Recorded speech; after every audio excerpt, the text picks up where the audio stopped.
What's up, guys? Tricks Ridiculous back with another video, and tier lists are the hot thing right now, so I'm going to do my own tier list for Marvel's Avengers. It's funny, I was actually planning on doing one of these when Black Panther came out. A lot of people have asked me to do a tier list, and I actually did a tier list when the game first came out, so I'll link that in description. It's actually very interesting to see how I thought of characters, and a lot of people I think agreed with the tier list to an extent, but how I thought of characters, or we thought of characters when the game first launched versus now, it's shifted around a lot. So I'm just going to go through the tier list now, where I think all of these characters fall. Obviously, let's get this out of the way before everyone sharpens their pitchforks. This is my tier list, my opinion, okay, of where I think everyone falls. If you don't agree with this list, of course, there's no way to make a tier list that will make every single person happy. Of course, if your main is a little lower on the tier list than you think they should be, don't get upset. Here's the thing. Let me know down in the comments what you think, right? Where you would put certain heroes compared to where I put them, and then we can talk about it and why. The other thing too is that this is a very hard thing to do. This is not easy to really rank these characters with a high degree of accuracy, because the difference between A and B and C, whatever, it's like razor thin. It's so tiny. Like, every character in this game is good. That's one of the good things about this game. No character is so bad that they're unusable. From who I believe is the worst to who I believe is the best, both of those characters can still be used to complete all content in the game. It's not like some characters are just completely unusable, but there are some that are very, very powerful and make the game pretty easy. So I'm just going to go through them one by one, a little bit of a kind of an overview. I'm kind of free winging this all in one. I didn't really script anything for this, so I'm just going to go through it here. So we'll start with Hawkeye. I know Hawkeye is fantastic. I know a lot of you Hawkeye mains will agree with me. I think he's one of the best characters in the game. His bag of tricks is really the standout ability. People can play him a couple different ways. People play him a little bit melee. You see a little bit with some cluster arrows, maybe some razor arrows, but honestly, the bag of tricks is how probably 90% of players play him. He can activate, he can do shock on his ultimate, which is fantastic, and then go battery effect with his bag of tricks and also with his assault heroic. He can also use the heal field, which can also give a damage boost. So really all three of his heroics are fantastic. He can be a little shaky, with some of his movement. The bag of tricks is a little awkward to use sometimes. It kind of backs you up, so it can get a little funky, but overall it's one of the best damage outputs in the game, and for that reason I gotta put Hawkeye in the A tier. All right, Black Widow. So Black Widow is an interesting character. She can be played both melee and ranged.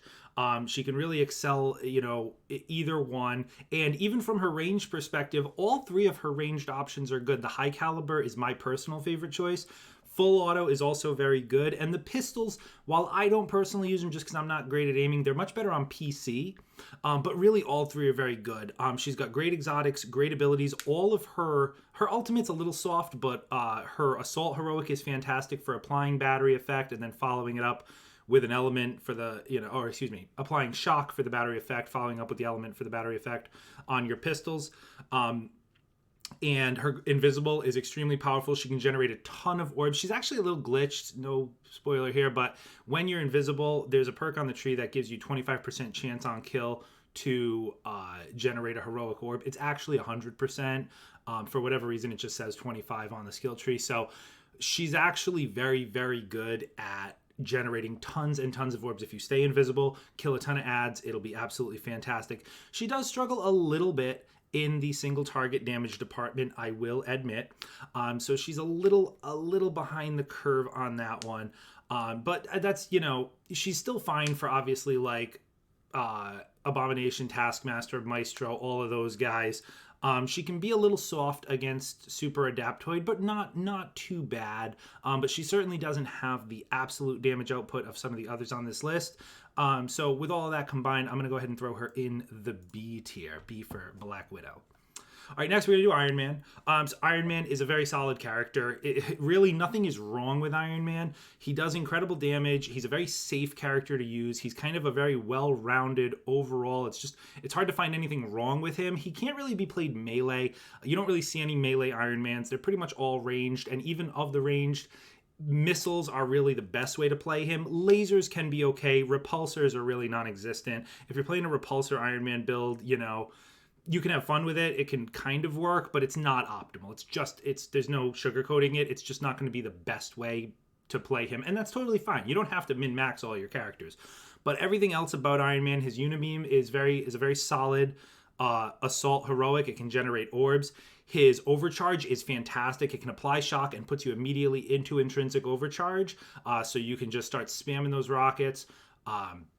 Or lasers, whatever you're using. And then the Hulkbuster is really good too. It can be a really good kind of get out of jail free card. If you start to, take some damage, you just, spam Hulkbuster, get in it. You go right back to full health. You don't have to worry about it. It's, the damage is okay. It's definitely not it's a pretty reactive super. It's not a super that you can spam and it's really powerful and it'll help you clear rooms.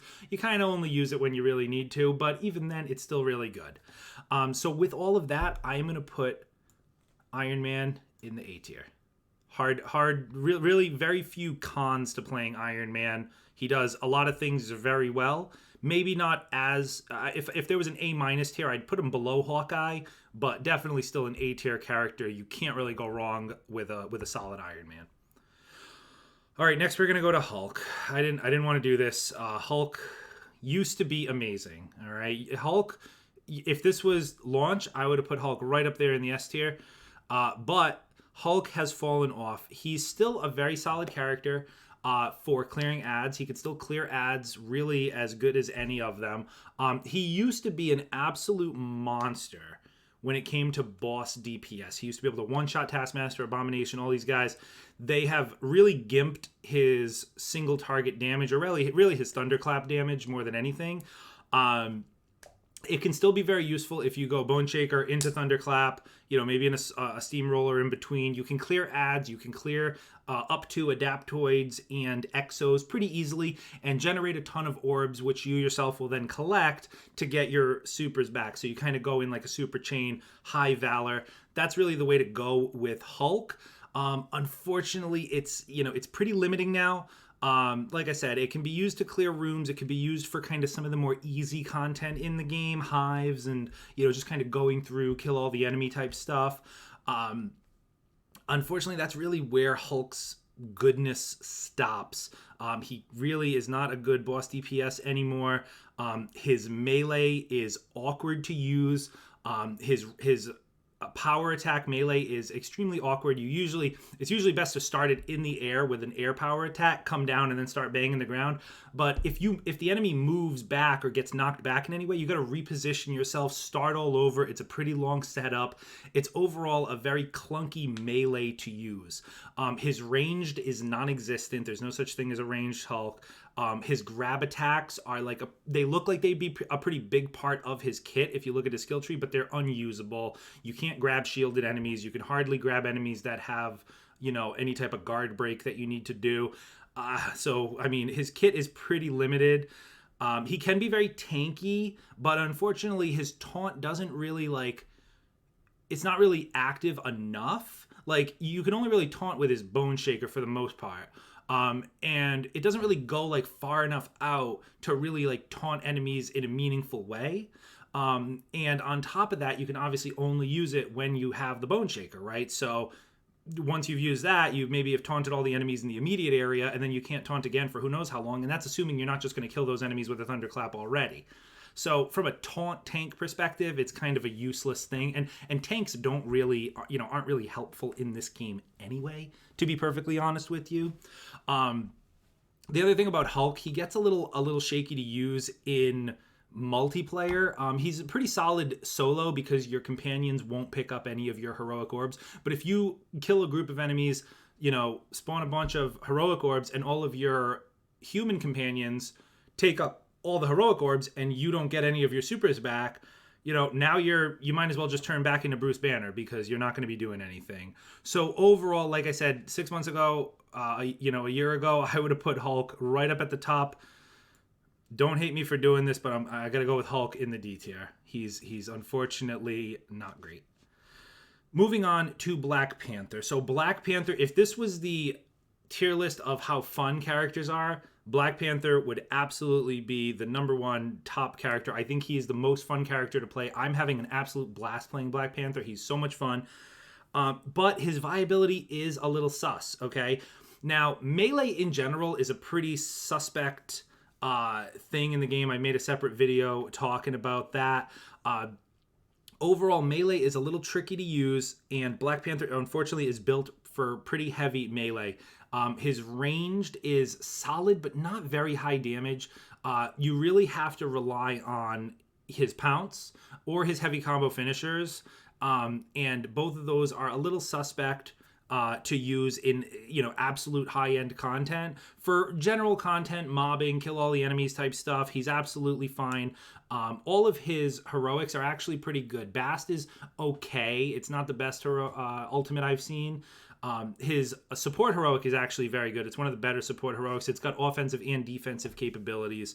And his spear is actually pretty good. It's a pretty solid ability. It does pretty significant damage. So overall, no major problems with any of his heroic abilities, but overall, he's a little clunky to play. He just doesn't quite output the same damage as some of the more top tier heroes in this game. So with all of that, I got to put him in the C tier. All right, next is Kate Bishop. Now, Kate Bishop is a bit of an interesting character. She is, I consider her a pretty one-note character. Obviously, Scattershot is really what people use her for. Everyone uses Scattershot Kate Bishop. If you're not, there's other ways to play her. You can play her with Razor Arrows. I don't think they're as good as Scattershot, and I think most people would agree that they're not as good as Scattershot. The only thing about Kate is that that's about where her usefulness really ends. Her heroic abilities, the Singularity on her Assault Heroic, specifically with the Singularity, which is the augment that pulls everybody in, that is very useful. And you can have that get up to like 3 charges or so. That is very, very good, but that's about it. And that's really only good for like general enemies, right? Her support heroic, the Decoy, not that useful. Decoys, things like that in this game, invisibility, any type of like enemy diversion or distraction abilities in this game don't really work very well. They just don't. The enemies see right through them. The enemies will attack you even if the decoy is up. I don't get it, but that's that. And then her ultimate is honestly the worst ultimate in the game. I don't think that's even a question. Her ultimate is basically worse than just continuing to shoot scatter shots. But with that said, Scattershot is very, very powerful. It's very easy to keep up both damage buff and Tachyon Surge buff. All of her scatter shots obviously will do an element. And it can be really, really, really consistent damage output. If you just keep on firing your scatter shot, it's extremely easy to clear rooms. She's basically a one-button character. Very, very strong. Unfortunately, just like I said, a little soft in the utility department, but can be very, very solid for just consistent damage output. So for that reason, I'm going to put her in the C tier. All right, next I'm going to go with Ms. Marvel. So Ms. Marvel, back in my original tier list, I actually had her at the very bottom, and it wasn't anything against Ms. Marvel. It was just that she was very basic, right? She was very, I like to call her kind of a beginner-friendly hero, and I still stand by that. I think she's very easy to use. There's not a lot of complexity to her character. She's pretty much just a punch and kick hero. But she's got some, pretty interesting abilities. But as the game has evolved, endgame content has come in, and, we're starting to see different exotics, different types of abilities coming in. Ms. Marvel is really establishing herself as like the healer of the game. And we already knew that she was like the best healer, right? Only so many characters can even heal. Hawkeye can heal a little bit. Black Panther can now heal a little bit. But Ms. Marvel is hands down the best healer in the game. And it's actually way more useful than we originally gave it credit for. But on that same coin, she's actually proving to be quite an offensive juggernaut in and of herself. Her with new ability, or excuse me, new perks on gear, that are coming out, she's able to do very consistent grab attacks. You'll see my video on Ms. Marvel about, how to make a really strong grab Ms. Marvel. Her range damage, very solid. Her melee damage, extremely solid. And like I said, even though melee is not amazing right now, Ms. Marvel makes it work. She's got very good AoE, crowd control, melee. She can really output the damage and really just muddy up the arena, throw guys all over the place. So very, very strong with those support abilities as well. Still a little bit of a basic character, right? She's still just a melee character for the most part. But overall, very solid. I kind of had a tough time with this one, but I think I'm going to put Ms. Marvel in the A tier. All right, next we got Thor. So you may have noticed the very top tier of this is the Thor tier. So it's no mystery that Thor is obviously the best character in the game. Not much, I think pretty much everybody would agree with that. He is hands down 10 times more powerful than every other character. All of his heroic abilities are easily the best heroic abilities of their respective slot. So he's got probably the best ultimate in the game. That one's maybe debatable. He definitely has the best assault heroic, and he definitely has the best support heroic. So there's really not much more you could say about Thor. He really does everything. He can be played melee or range. He's one of the few characters that can apply elements, consistently with his melee attack through the signature spin, but can also deal incredible damage from range. I personally play him range. We're starting to see more range Thors in the meta. What else can I say? He has intrinsically way more heroic damage than everybody else for some reason. He flies. The list goes on. There's really nothing wrong with Thor. Thor, like a highly tuned Thor, can very easily outdamage the entire rest of the team in an Omega level threat, assuming the rest of the team are not also Thors. But Thor can absolutely carry solo. Like, I've seen Thor solo Super Adaptoid easily, like within less than 30-second kills.